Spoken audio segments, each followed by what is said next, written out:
If you're here, I'm assuming you don't need to be convinced as to whether you should be running ads unpaid on Google, on social media for that matter. I know you want to, but something maybe is holding you back. Maybe you already tried and you had some roadblocks. Anyway, I'm going to be making sense of all of that you may have encountered because we have spent over $10 million in ads, generated tens of thousands of appointments for our clients, and we add anywhere between 20 to 120K in new revenue, okay? So we speak to both ends of the spectrum. We speak to Medspas who've only just started out. Maybe they're running a bit of boosting. Maybe they spent about $10, $20. They didn't get any results and they're throwing the baby out with the bathwater. And it's just sad because on the other end of the spectrum, we have the Medspas who have scaled and spent thousands of dollars a day in ads. They're very profitable. They're over 100K per month, 200K per month even. And the only difference between them is a bunch of mindset shifts, the way to look at it correctly, as well as the actual tacticals.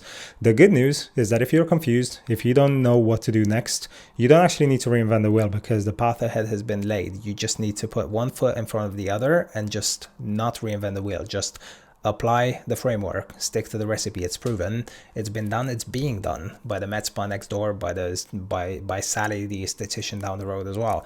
They're doing it. So if they're doing it, that's good news. That's reassuring. If you're ever loss averse and you're wondering what's going to happen with your advertising dollars, well, just know that someone's already proven. Okay, so we're going to dive right in now. We're going to be dissecting everything from your first advertising dollars to your first 1,000 a day in ads, and all of the roadblocks that you may encounter, all of the strategy shifts that you're going to have to execute, because the game does change. A new level, age, new level. The strategies change slightly, but obviously at the beginning, we just got to focus on the 20-80. 80% of the way there, you're going to get to by just doing 20% of the things that I'm going to share with you in this video. Hello and welcome back. If you watched a previous YouTube video about low ticket versus high ticket promotions on Meta for patient generation for your med spa, nurse, esthetician, injector, solo practitioner, this is a natural continuation of that episode. If you haven't, the recap of that is basically question: when you're running ads on Meta, what do you normally want to push towards your prospects? Do you want to run a low ticket service or do you want to try a high ticket package? And the reason why I'm starting on this particular ads library, which by the way, if in case you don't know, this is just Meta's ads library, everyone has access to it. It's because I feel like right now these guys are illustrating the concept that I want to go into in a second, in the most obvious way, and that is running loss leaders. If you've ever come across their ads, or if you have anyone in your competitive landscape in your geographic area who is running these extremely low ticket introductory new patient specials, you've probably been gobsmacked. You're probably wondering, how is this even humanly possible? How is this making any business sense whatsoever? Because I mean, look around, look at this. They're running facelifts, they're running non-surgical body contouring, cavitation, laser hair removal. What else are they doing? Saggy jowls, turkey neck, facelifts. All of these ticket items are in the range of 59, 69, 79, 89. To be clear, for contrast, we've never touched anything less than 149. Oftentimes, these services we promote at 299, even 399 for that initial session. And for some of you, you may think that even that is too low when you compare it to your normal price from your menu, okay? And so let me try and first explain to you why and who in their right mind would run this kind of price point. This, by the way, is called a loss leader, and it's when you sell something at a loss or break even to acquire a customer, betting that you'll make a profit on the back end. Who would do that and why?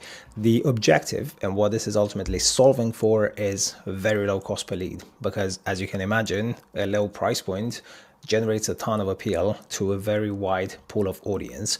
The misunderstanding here, the misexpectation is that only, I would say, low income patients are interested in these offers and they're the only ones that get attracted to it. But that is the caveat, that is the catch-22, because even affluent clients like a good discount if they're seeing one. And I know you're probably tempted to think about Groupon and compare all of these patients with Groupon clients, customers. The only difference is that when someone goes to Groupon, they're there on their website specifically with the mindset and the expectation of buying a discount.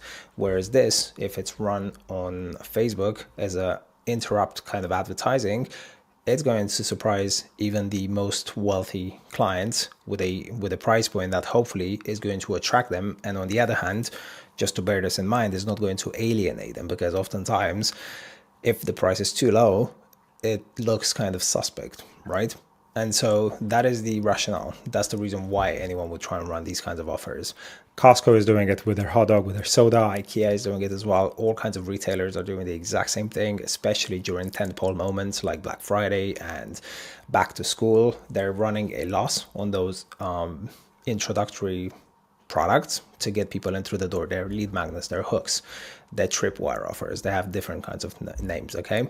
And that's because they understand that once you come in, you're not just going to buy the hot dog or the rotisserie chicken that's being discounted. You're going to fill up your card, and then you're going to fill up your gas tank on the way out as well.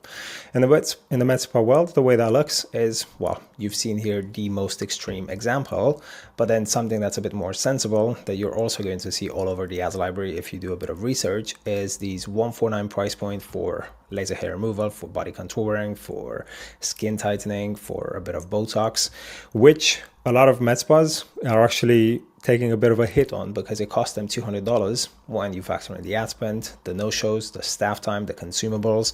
But of course, if you convert 50% into a $2,000 package for multiple sessions, then you're actually profitable. And that is the math behind it. Now let's look at when the math breaks and when it doesn't make sense, because we've seen this so many times. There's a lot of pushback to running these offers. And I agree. If you're missing a couple of components on the back end, which makes this thing profitable from a unit economics, then you shouldn't even touch it. Okay. So quick math. If you want to run through it and make sense of it yourself, just feel free to pause the video, but let me just give you a quick whiz through. Let's say ad spend $50, staff time $75, consumables about $30. Of course, if you have a micro needling device with a more expensive tip like Morpheus 8, then that's going to be way higher than that. No shows. You have to assume a no show even when you're taking the deposit. And so that will make your effective cost per lead 71 and your cost per completed sesh 225. So you can see how you're losing $26 here. Now, obviously, if you have a robust back end in the form of 50% upsells and a good profit margin, then you would be absolutely crushing with a total of 244 net profit per intro client. Okay. Of course, this is where it breaks down. If only 20% of them buy packages, and I know a lot of Medspa owners think that a low ticket price point will inherently attract more discount hunters, and there may be truth to it. You have to test it. And so if 20% of them buy packages and the profit margin 60, then with that minus loss, you're basically at $82 net profit per intro client. With a 30% no show, your CAC is really higher, and so you're barely breaking even or losing money. Trust me on the math. I've checked it. If you want to pause a verified, go for it. Now, here's one big caveat, one big litmus test that you need to conduct when you're getting patients in for these low ticket price points. A lot of med spas will think, oh, these people don't upsell because they're just Groupon low ticket bargain hunters. You have to get them to apply for financing or payment plans. If you do, or if you get them to swipe their card, then essentially you've done your job to try and close these guys. And then you know for a fact that it's not your sales process. Why do I stress this? It's because if you don't do this, then you're potentially going to throw away a very valid business strategy, acquisition strategy that's clearly being practiced at scale by some of the biggest and most established med spas in the US. Only because you're doubting that it's a legitimate way of doing business, when in fact really the problem is the sales process. And that sales process is something that's going to hold you back from making a lot of money and asymmetric returns, even on higher ticket price points. And that is definitely something that you do not want to ignore. If your staff is struggling with upsells, if you're unable to get people to even apply for financing, I mean, look, if they get rejected for financing, then clearly they're not the right leads. But they have to get to the point of applying in the first place. Once they apply for it, then you've done your job to pitch, to close, to handle objections, okay? And then you know that if only you can fix the lead quality, and that's easy, by the way, by just bumping the price up a little bit, by asking some qualification questions, then they're gonna land on a robust back end with solid sales, and they will convert at 40, 50, 60, 70%. The counterexample to that is we have clients, Medspa partners, who are upselling people whose cars are literally breaking down in the parking lot just outside the Medspa. they're upselling them, and of course they're not getting through because they get rejected, their credit score is shot, and then they find other ways to downsell them, like appointment wise. They come in one at a time. There's ways to capitalize and basically scoop up everything, not leave any money on the table in those cases as well. But obviously you want those to be the exception, not the norm. You don't want to be handling those clients on a regular. And so the way to find out if you're running loss leaders or just losses is to see if you're losing money on the intro. But if you have a systemized backend and you convert and you have good lifetime value, those clients stay with you, maybe even refer others, then obviously this is making sense for you. If you're losing money on the other side, if your conversion is below 30%, then it's pretty clear that this is not working for you. And so what can you do instead? I'm going to skip straight to my advice, which is don't run loss leaders in that case. Just start with profitable front-end offers instead. I would actually say that from experience, there is pretty diminishing returns between running an absolute loss leader and something that's somewhat profitable, or at least break even on the front end. And as an example, you have a $399 for your first session with your consultation with some takeaway home care. It costs you about 50%. You're profiting $224, and you can still sell on the package. So this guarantees that you're profitable. So it gives you room and margin for error on the upsell. Even if you're not upselling, you're not going to dig yourself into a hole. You pre-qualify because obviously that will 100% alienate any bargain hunters. You still have the upsell opportunity, and the only caveat to it, you do get lower volume. So imagine if you have $1,000 to put into advertising. If it costs you $250 to get one patient, you can only get 4 of them. If it costs you $100 to get patients, then you could get 10 of them. So essentially, you've reduced your number of opportunities to upsell by more than 50%. And this is why, as a complete beginner, I would advocate for you to start running at the lowest friction point possible. Just get as many people in through the doors so you can practice that selling muscle. So your staff can practice objections, so they can understand how people and customers come and present themselves in all shapes and forms. And once they've done the reps, once they're comfortable, then you can start increasing the price point, knowing that those leads are going to be more expensive. Those patients showing up are going to cost you more, and you do not want to squander those opportunities. Your team has to be dialed by that point. And so consider both options. If you're pretty ahead in your Medspa journey and you can afford to run loss leaders from a unit economic standpoint, then you can consider them, but track your cost per lead, track your booking rate, your show rate, your package conversion rate, and your lifetime value, and make sure that this is still profitable for you. Typically, you want a ratio of at least 3, if not 6, or in some instances, even 10-1 on lifetime value, gross profit to the cost of acquisition. Because that's going to give you wiggle room when you change staff, when you change processes. It's just a number that makes sense. And of course, the way to get there is to have a killer sales process, generating a 40% package conversion. Scenario B is a break-even self-liquidating offer on the front end. And of course, if you're running a body contour and cavitation, for example, or a American cryo or skin tightening that has no or low consumables, then you can try and do that price slightly lower.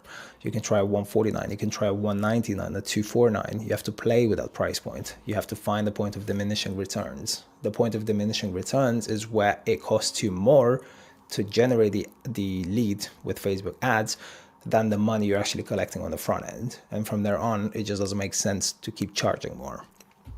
Of course, again, track your cost per lead, booking rate, all of those metrics, and accept that for this to be pulled off successfully, you need better ads, you need good brand, you need premium positioning, and you need an absolutely pristine consultation process, because you need to make sure that you can upsell every single one of those more expensive opportunities.